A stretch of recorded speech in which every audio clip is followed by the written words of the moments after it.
Bila KIB pecah kongsi, Golkar berdua dengan Demokrat pun jadi. Meski Koalisi Indonesia Bersatu (KIB) sudah mencapai tahap penyusunan visi dan misi, namun bayang-bayang pecah kongsi masih sangat mungkin terjadi. Satu saja mundur dari KIB, gagal sudah mereka maju mengusung jago yang akan bertempur di ajang Pilpres 2024.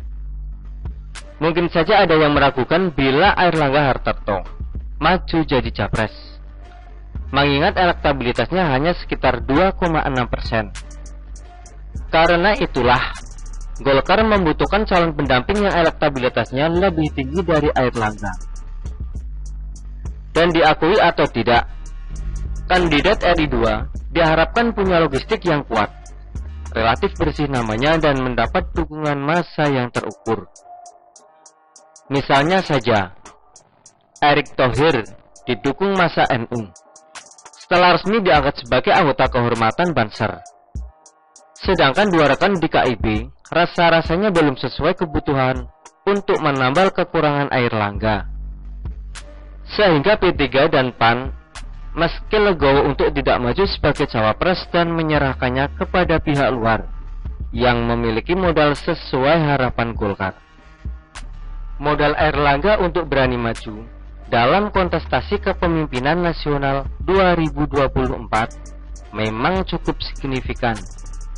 Sebut saja, perolehan suara Golkar di pemilu 2019 yang mencapai 17.229.789 pemilih atau 12,31%. Di samping itu, pengalaman sebagai Menteri Perindustrian menggantikan Saleh Hussein tahun 2016 di Kabinet Kerja Jilid 2, ditambah posisi lebih tinggi lagi sebagai Menko Bidang Perekonomian Kabinet Indonesia Maju, adalah jam terbang Airlangga yang tidak bisa disepelekan. Artinya, bila terpilih menjadi RI 1, dia sudah terbiasa mengelola pemerintahan di tingkat pusat. Karenanya, Golkar harus berani minta kepastian secepatnya bahwa kedua partnernya di KIB betul-betul legowo tidak maju sebagai cawapres. Sebab, satu saja masih bermimpi ingin maju, bubarlah KIB.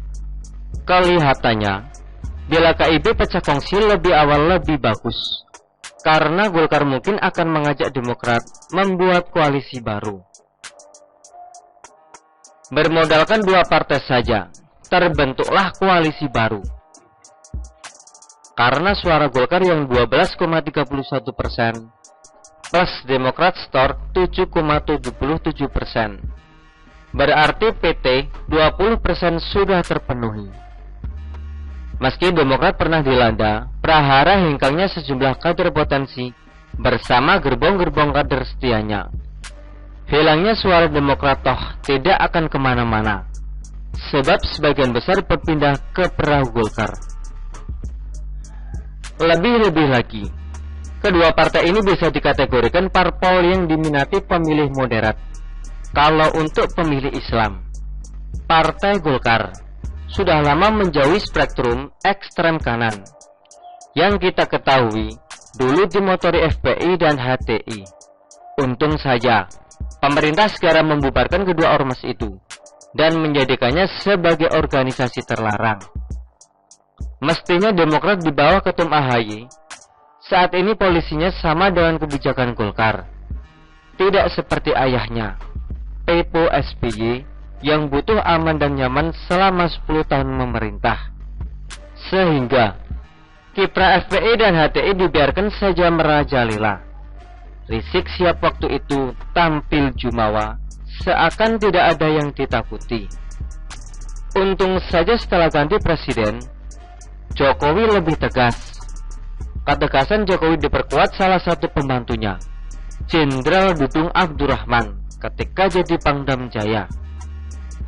Panglima yang bernyali besar ini cepat mencium gelagat intoleransi FPI akan terus digerakkan secara arogan dan masif.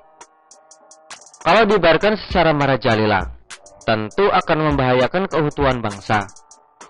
Jadilah kemudian drama penurunan baliho Sirisik yang hasilnya dapat dirasakan saat ini. Kehidupan rakyat Indonesia lebih aman dan damai. Kita tunggu saja, KIB tetap solid ataukah mulai retak dan akhirnya pecah kongsi. Bila yang terjadi kemudian bubar jalan, apakah Golkar segera meminang Demokrat untuk membentuk koalisi baru? Ini juga masih kita tunggu lagi. Bagaimana menurut Anda?